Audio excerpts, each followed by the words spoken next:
नमस्कार.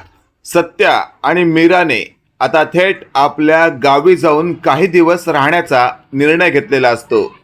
कारण थेट घरातल्यांनीच असं म्हटलेलं असतं की आता कुठेतरी हनीमूनला जाऊन या. आणि अशातच आता सत्याने थेट आपलं गावच निवडल्यामुळे मीराला देखील मनापासून बरं वाटतं. कारण गावाच्या आजूबाजूलाच राजवीर आणि राजवीरची आजी राहत असल्यामुळे त्यांनाही भेटता येईल असा मीरा आणि सत्याचा विचार असतो. अशातच आपण पाहतोय रात्रीची वेळ असते आणि थेट सत्या मीराला म्हणत असतो, धूमकेतू धूमकेतू आय एम सो सॉरी. हे वाक्य ऐकल्यावर आता मीरा म्हणत असते, काय हो, काय झाले तुम्हाला? आज तुम्ही माझी माफी का मागताय? त्यावर लगेचच आता सत्या म्हणत असतो, कारण धूमकेतू, मी त्या टीव्हीवर पाहिलंय, नवरा आपल्या बायकोला हनीमूनला महाबळेश्वरला, लोणावळ्याला किंवा कुठे कुठे घेऊन जातो, पण मी तर तुला आपल्या गावी न्यायचा प्रश्न करतोय. त्यावर मीरा म्हणत असते, अहो ते मोठ्या लोकांचे चोचले आहेत. बाकी तुम्ही मला ज्या ठिकाणी न्याल ना त्या ठिकाणी मला आवडणार आहे. हे वाक्य ऐकल्यावर मात्र सत्या म्हणत असतो, धूमकेतू, एकच गोष्ट लक्षात ठेव, आज माझ्याकडे पैसा नाहीये, पण उद्या जाऊन जर मी पैसा कमवलाच तर मी तुला तुझ्या आवडीच्या ठिकाणी नेणार म्हणजे नेणार. त्यावर मात्र मीरा म्हणत असते, तुम्ही जे बोललात ना तेच खूप आहे माझ्यासाठी. आणि अशातच आता थेट सत्याने मीराला मिठीत घेतलेलं असतं आणि मीरालाही ते खूप छान वाटलेलं असतं. मीराही स्वतःशी बोलत असते, यांनी मारलेली मिठी मला इतकी का आवडते. आणि अशातच आता थेट मीराही सत्याला मिठीत घेण्याचा प्रयत्न करत असते, पण तिला लाज वाटत असते. अशातच आपण पाहतोय थेट आता निरुपा या दोघांच्या बेडरूम कडे आलेली असते आणि तिने आवाज दिलेला असतो. तेवढ्यात सत्या आणि मीरा लांब होतात.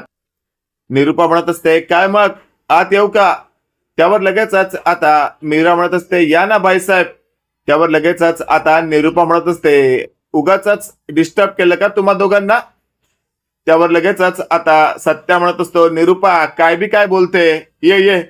आणि अशातच आता निरुपा म्हणत असते, हे बघा, एक गोष्ट लक्षात ठेवा, ज्या ठिकाणी चाललात ना तुम्ही त्या ठिकाणी गरमी खूप असणार आहे. आता काय उष्णता आहे ना, त्यामुळे जरा जपून राहायचं.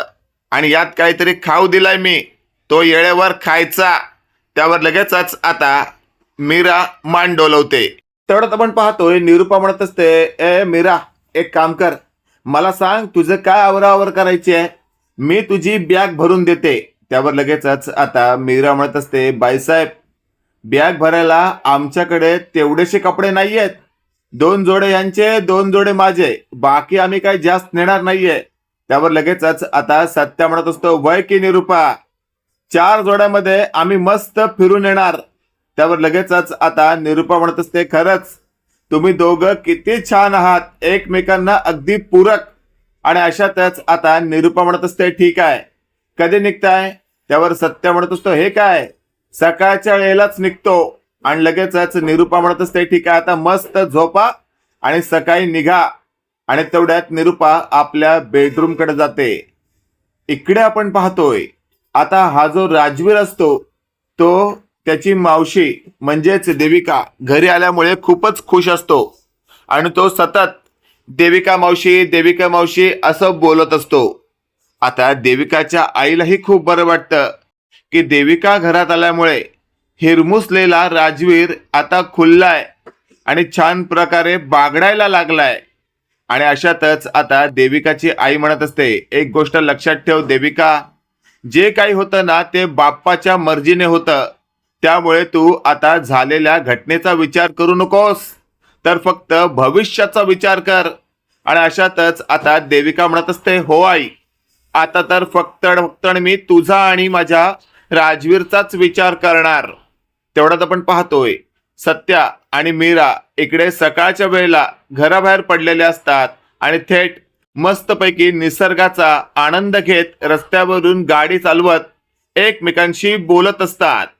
अशातच आपण पाहतोय पंकज स्वतःच्या बेडरूम मध्ये बसून स्वतःशी बोलत असतो, काय लाईफ आहे माझं, ती आधीची माझी होणारी गर्लफ्रेंड, सॉरी माझी बायको, ती तर माझ्याकडनं माझी प्रॉपर्टीज घेऊन पळाली. आणि ही दुसरी नमुनी. एवढं काही खोटं तिने माझ्या विरोधात म्हटलं तरी मी तिच्याबरोबर कायम टिकलो, पण तिने मला चांगलंच फसवलं.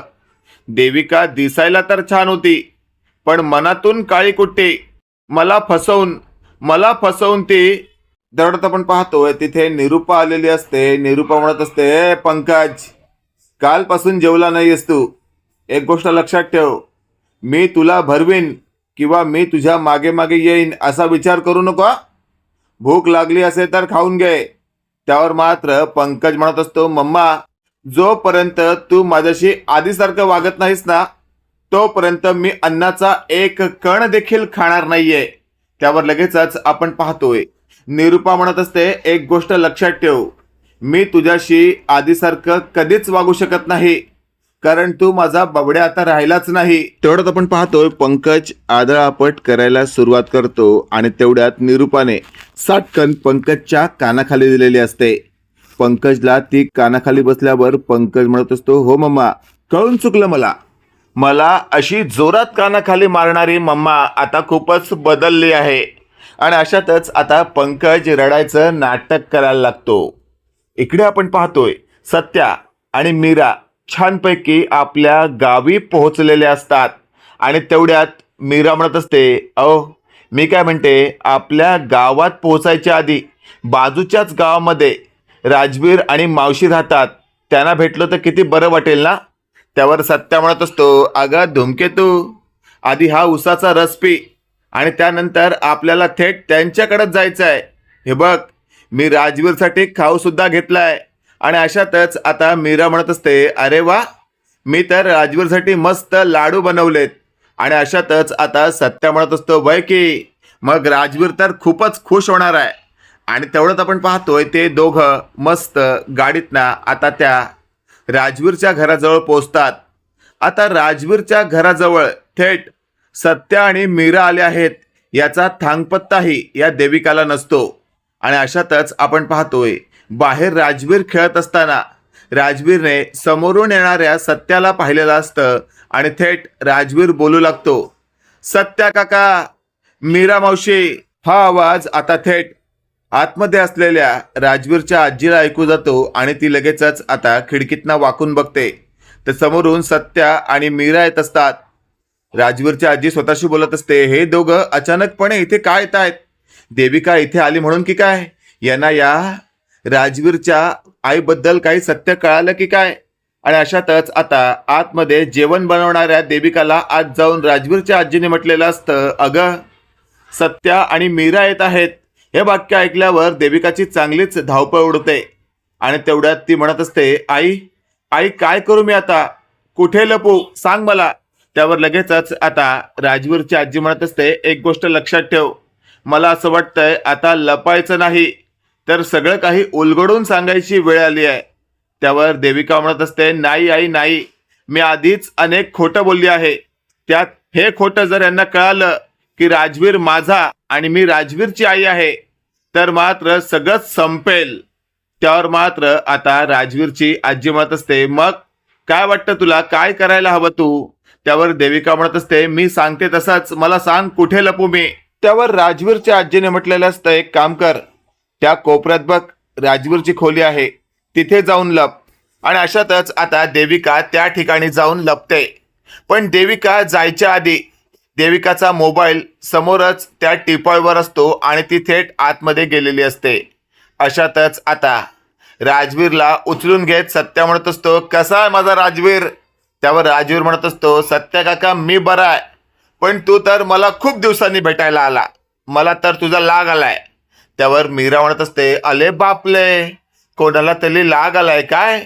पण तो लाग असाच ओलून जाईल." त्यावर मात्र आता सत्या म्हणत असतो, "कसा ग ए मीरा मावशी, कसा?" त्यावर लगेचच आता मीरा म्हणत असते, "हे काय, सत्या काकांनी खूप खाऊ आणलाय ना राजवीरसाठी?" त्यावर लगेचच आता राजवीर खूप खुश होतो आणि म्हणत असतो, "खाऊ? कुठे आहे खाऊ, कुठे आहे खाऊ?" आणि लगेचच आता सत्याने एका हाताने खाऊ पुढे धरलेला असतो. राजवीर लगेचच म्हणत असतो, "सत्या काका, थँक्यू सो मच." त्यावर लगेचच आता मीराने देखील राजवीरला म्हटलेलं असतं, नुसतं सत्या काकाने नाही तर मीरा मावशीने देखील काहीतरी आणलंय. आणि अशातच आता राजवीर म्हणत असतो, ठीक आहे ठीक आहे, तुम्ही आतमध्ये चला. आणि मग त्या दोघांना हा आतमध्ये घेऊन आलेला असतो. आणि तेवढ्यात राजवीरची आजी समोर असते. ती म्हणत असते, या या बसा बसा. आणि अशातच आता थेट मीरा म्हणत असते, मावशी खुश आहात ना? त्यावर लगेचच आता राजवीरची आजी म्हणत असते, हो. आणि अशातच आता सत्या म्हणत असतो, मावशी तुझ्या चेहऱ्यावर टेन्शन का दिसतंय? आम्ही या वेळेला इथे यायला नको होतं का? त्यावर राजवीरची आजी म्हणत असते, नाही नाही असं काही नाहीये, बसा बसा, मी तुमच्यासाठी मस्त गरमागरम चहा टाकते. आणि अशातच आपण पाहतोय राजवीरची आजी आतमध्ये किचन मध्ये गेल्यावर थेट राजवीर या दोघांशी छान प्रकारे बोलत असतो. आणि त्याच वेळेला आता मीराचं लक्ष समोर असलेल्या त्या मोबाईलवर जातं आणि मीरा स्वतःशी बोलत असते. हा मोबाईल कुठेतरी पाहिल्यासारखा वाटतोय, पण राजवीरच्या आजीकडे तर तो बटनवाला फोन आहे. मग हा फोन यांच्या घरात काय गडबड आहे ही? आणि अशातच आपण पाहतोय आता तो मोबाईल मीराने थेट हातात घेतलेला असतो. आणि त्या मोबाईलवर थेट देविकाचाच फोटो पाहिल्यावर मीरा एकदम अवाक होते. मीरा लगेचच आता तो मोबाईल थेट सत्याला दाखवते. सत्या म्हणत असतो, ही बबडी या फोनमध्ये? अशातच आपण पाहतोय सत्या लगेचच म्हणत असतो, राजवीर बाळा मला एक सांग, हा मोबाईल कोणाचा आहे? त्यावर लगेचच आता राजवीर तो मोबाईल पाहतो आणि म्हणत असतो, माझ्या मावशीचा आहे. हे वाक्य ऐकल्यावर मात्र आता थेट मीरा म्हणत असते, अच्छा म्हणजे ही सगळी गडबड आहे तर राजवीरची मावशी देविका आहे तर? म्हणजे देविकाने आतापर्यंत आपल्याला या संदर्भात कधी काही सांगितलंच नाही. इतक्या वेळेला राजवीर आपल्या त्या घरात आला, पण देविकाने कधी आपली ओळख दाखवली नाही. आणि अशातच आता थेट सत्या म्हणत असतो, राजवीर बाळा आता ही मावशी तुझ्या या घरात आहे का? त्यावर राजवीर म्हणत असतो, हो आतमध्ये जेवण बनवते. त्यावर मात्र आता सत्या म्हणत असतो, धुमकेतू जा तिला खेचत फरफटत बाहेर घेऊन ये. त्यावर लगेचच आता आतून चहा घेऊन राजवीरची आजी बाहेर आलेली असते. आणि तेवढ्यात राजवीरची आजी म्हणत असते, तुम्ही एक काम करा, मस्त चहा प्या, मग बरं वाटेल तुम्हाला. तेवढ्यात आपण पाहतोय आता मीराच्या हातात असलेला तो फोन पाहून सत्याच्या बाजूला असलेली राजवीरची आजी एकदम गोंधळलेली असते. तिने लगेचच मीराच्या हातातून तो फोन घेतलेला असतो आणि ती बोलू लागते, चहा घ्या चहा घ्या. आणि तेवढ्यात सत्या म्हणत असतो, मावशी एक काम कर, राजवीरच्या मावशीला इथे बोलव.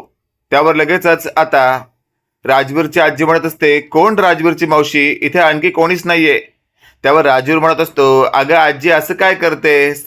ती काल नाही आली का मावशी? तिला बोलव ना. त्यावर लगेचच आता राजवीरची आजी राजवीरला शांत हो असं बोलत असते.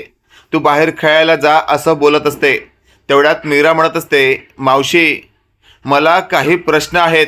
त्यावर लगेचच आता राजवीरची आजी गोंधळते. मीराने राजवीरच्या आजीच्या हातातून मोबाईल घेत म्हटलेलं असतं, मावशी ही कोण आहे ग? त्यावर लगेचच आता राजवीरच्या आजीला काय बोलावं सुचत नसतं.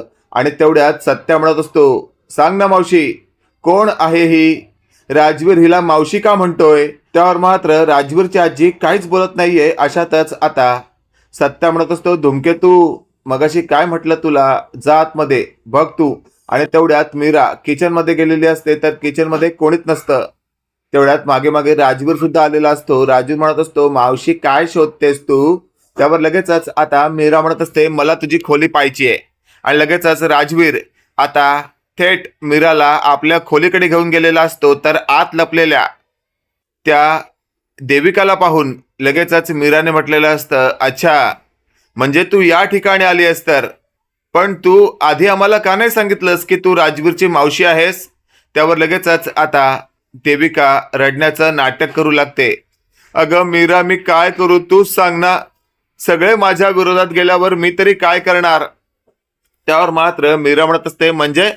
त्यावर आता देविका आणखी एक खोटं बोलण्याचा प्रयत्न करत असते की मी राजवीरची आई नसून तर राजवीरची मावशी आहे. आणि अशातच आता थेट राजवीरच्या आजीने म्हटलेलं असतं, देविका बास झाला आता, आणखी खोटं बोलू नकोस, नाहीतर जीवनात तुला खोटंच बोलावं लागेल आणि एक दिवस फसशील तू. त्यावर लगेचच आपण पाहतोय आता राजवीर म्हणत असतो, माझ्या मावशीला तुम्ही असं का बोलताय. त्यावर लगेचच आता राजवीरला मीराने बाहेर खेळायला पाठवलेलं असतं आणि मीरा देविकाला म्हणत असते, आत्ताच्या आत्ता खरं सांगितलंस तर ठीक आहे, नाहीतर तुला नंतर आम्ही अजिबातच कोणत्या पद्धतीने मदत करू शकत नाही. त्यावर देविका बोलू लागते, राजवीर माझाच मुलगा आहे आणि राजवीरचा खरा बाप हा मला सोडून गेलाय. हे वाक्य ऐकल्यावर मात्र मीरा आणि सत्याला खूप मोठा धक्का बसतो. सत्या म्हणत असतो, धूमकेतू पाहिलंस ना, मी तुला खूप आधी बोललो होतो, हा राजवीर आणि देविका या दोघांमध्ये मला खूप साम्य वाटतं. त्यावर लगेचच आपण पाहतोय देविकाच्या आजीने मीरा समोर हात जोडलेले असतात आणि देविकाची आजी म्हणत असते, मीरा बाळा, आता सगळं तुझ्या हातात आहे. तू माझ्या पोरीला सांभाळून घे, तिच्या संसाराला तू पुन्हा एकदा उभा कर. त्यावर मीरा म्हणत असते, आवशी हे सगळं मी कसं काय करू शकते. त्यावर मात्र मीराच्या समोर देविकाची आई म्हणत असते, बघ काय ते तूच ठरव. मित्रांनो, काय वाटतं तुम्हाला. आता तर देविकाचं खरं समोर आलंय. तिच्या विरोधात जाणाऱ्या सगळ्यांनी आता एकत्र येत देविकाला कायमस्वरूपी गाडलं पाहिजे की नाही, कमेंट करून नक्की कळवा. आणि असेच नवनवीन अपडेट पाहण्यासाठी व्हिडिओला लाईक आणि चॅनलला नक्की सबस्क्राईब करा. धन्यवाद.